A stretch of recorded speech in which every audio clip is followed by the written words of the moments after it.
છે। હું 9મા ધોરણમાં ભણું છું। મારો જન્મ ગુજરાતમાં જ થયો છે। શું ગુજરાતમાં હું જન્મેલી ગુજરાતીઓ મને નહીં સ્વીકારે? શું मारे स्कूल छोड़वी पड़શે? मारो शू वाक छे? हमारा नाम सतीश कुमार है।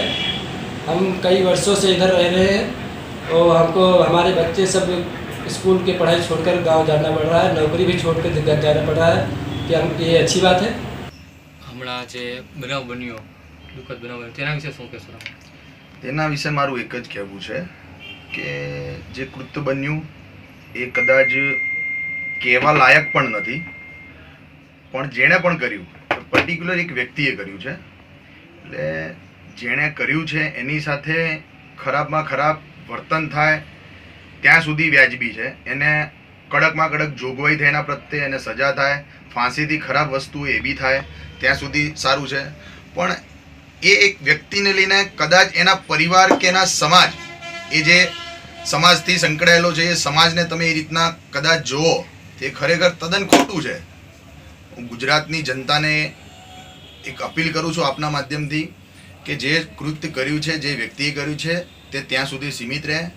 આ એક રાજકારણ રમાઈ રહ્યું છે મોટું, કે જેમાં પરપ્રાંતિયો ઉપર હમલા કરવામાં આવી રહ્યા છે, પરપ્રાંતિયોને બીવડાવવામાં આવી રહ્યા છે। આ બધી એક ખોટી લોકોની સામે વસ્તુ મૂકવામાં આવી રહી છે। અને હું આપના માધ્યમથી ગુજરાતની જનતાને કહેવા માંગુ છું, પરપ્રાંતિયોને કહેવા માંગુ છું કે આપ એકબીજાને સમજો, એકબીજાને કોઓપરેટ કરો। જે ખોટું જેણે કર્યું છે એની સાથે ખોટું જ થશે। અમે બધા ગુજરાતમાં એને વસ્યા છીએ તો અમે પરપ્રાંતિના છીએ, પણ ગુજરાત પણ અમારું છે, ગુજરાતીઓ અમારા છે। અમે દરેકને ભાઈ બહેન જ કહીએ છીએ। એવું નથી કે ભાઈ યુપી વાળા, બિહાર વાળાને જ અમે ભાઈ બહેન કહીએ છીએ। ગુજરાતમાં વસતા તમામે તમામ વર્ગને અમે અમારા ભાઈ બહેન અપનાવ્યા છે। એટલે પર્ટિક્યુલર એક વ્યક્તિ અગર અમારા સમાજમાંથી કોઈએ કંઈ કૃત્ય કર્યું છે તો એના માટે કંઈ અમે એની સાથે તરફેણમાં નહીં ઊભા રહીશું। અમે પોતે એના ખિલાફ ઊભા રહ્યા છીએ। અમારી હિન્દુ યુવા વાહિની કર્ણાવતી મહાનગર એના માટે કેન્ડલ માર્ચ પણ કાઢી દીધી, ઘરે ઘરે જગ્યાએ મિટિંગો પણ કરી લીધી, સંયમતા બનાવવાનું રાખ્યા સુધીનો મેસેજો પણ મોકલાવી દીધા છે।